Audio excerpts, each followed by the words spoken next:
Thank you, Bill. I feel sorry for the person that speaks after him. Well, what do two young backpackers in Europe experience when they encounter Jack and Rosie Evans in London?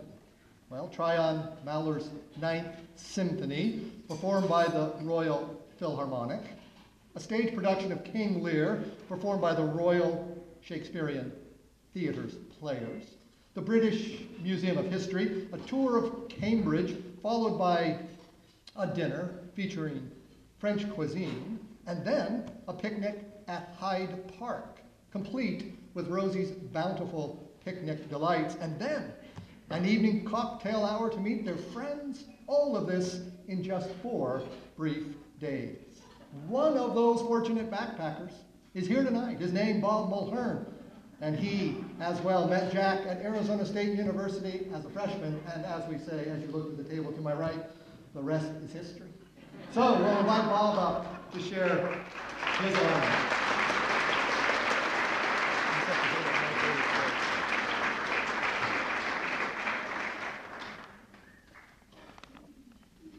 Jack, as you know, you're someone who my family has regularly, by name with Rosie, prayed for 30 years now, or however old they might be along the way. Our children have grown up regularly praying for Dr. and Mrs. Evans. Now I know, Rosie, you would rather have had Dr. and Rosie Evans, so you have to forgive us for that. But I want to state very clearly in front of so many friends of both of ours that I love both of you very dearly, and you've had a profound impact on my life, and I'm grateful for that. There are so many things I'd like to say this evening, especially about you, Jack, as we honor you. So many of the virtues about which I would like to testify, memories that I have, but my comments need to be very brief, and they're really meant to be made on behalf of so many here who have come to know you as not only our professor, our mentor, but also as our dear friend. Aristotle once said that friendship will endure not so much when two people fall in love with each other, as much as when together they fall in love with the transcendent third. By teaching us and sharing with us the love of God above all else, our friendships with you and with one another have been immeasurably deepened, and I believe, along with you, will be everlasting. So thank you, Jack, on behalf of all of us here, for your friendship with each of us and the friendships you have helped us form one with each other. Through our friendships, Jack, you have made clear to us the formula for a happy and peaceful life, giving God the highest glory. You've taught us that when God, not pleasure or honor or wealth or power, is given the glory in the highest, that peace comes to his people of goodwill. So thank you too, Jack, for the happiness and peace your counsel and example has brought to so many of us in this room.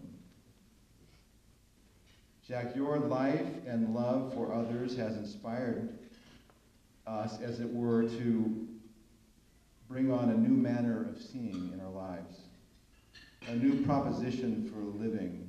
As I look at these beautiful paintings by Rosie, I thought the way you put it in Rosie's words, you've given us a texture, a feel, a color for life that is compelling and has attracted our attention. There is an essence that you somehow have spread to those who have returned your love with their own love. This room is filled with that essence, Jack.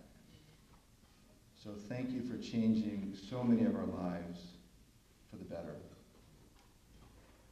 And I want to complete my comments with a few thoughts about Great Hearts, and I'd ask if they would, Jay and Carol Heiler, the Scoggin family,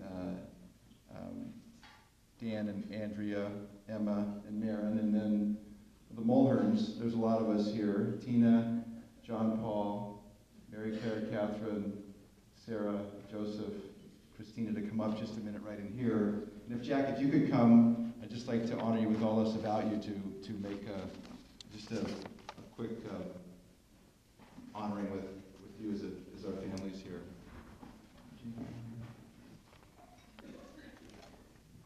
If you could kind of get amongst them, Jack, that would be great.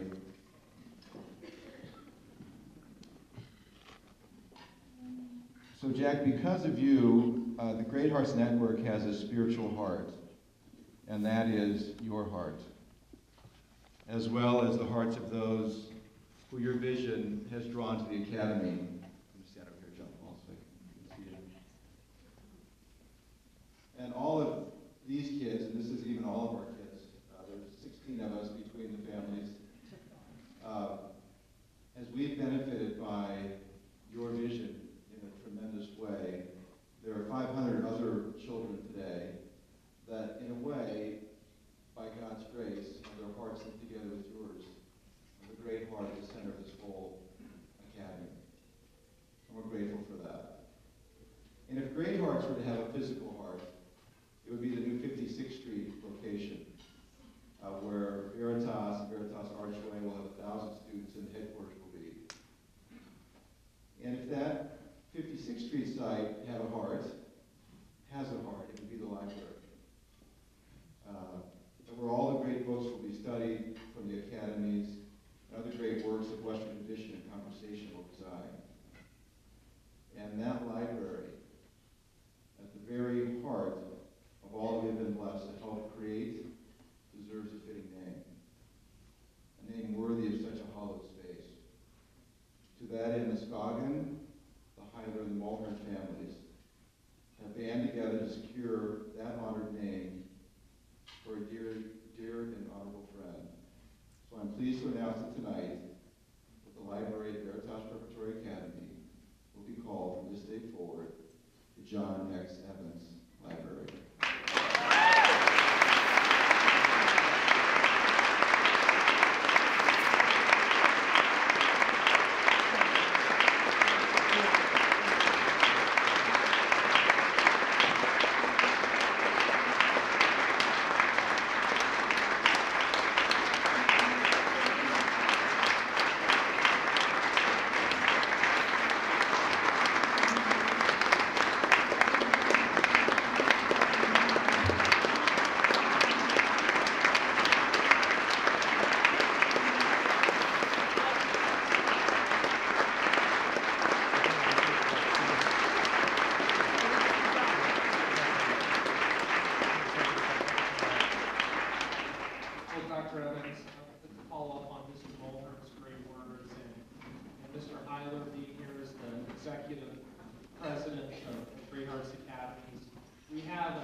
Academies that will go into the headquarters of Great Hearts Academies, the Veritas Library, for your model of heroism and courage and inspiration. So we'll have that book inscribed as soon as it arrives, and it will be the first book that goes in Mr. Twist and Mr. Ellison's library at Veritas, the John X. Evans Library, as Mr. Mulhern indicated. Thank you, Jack.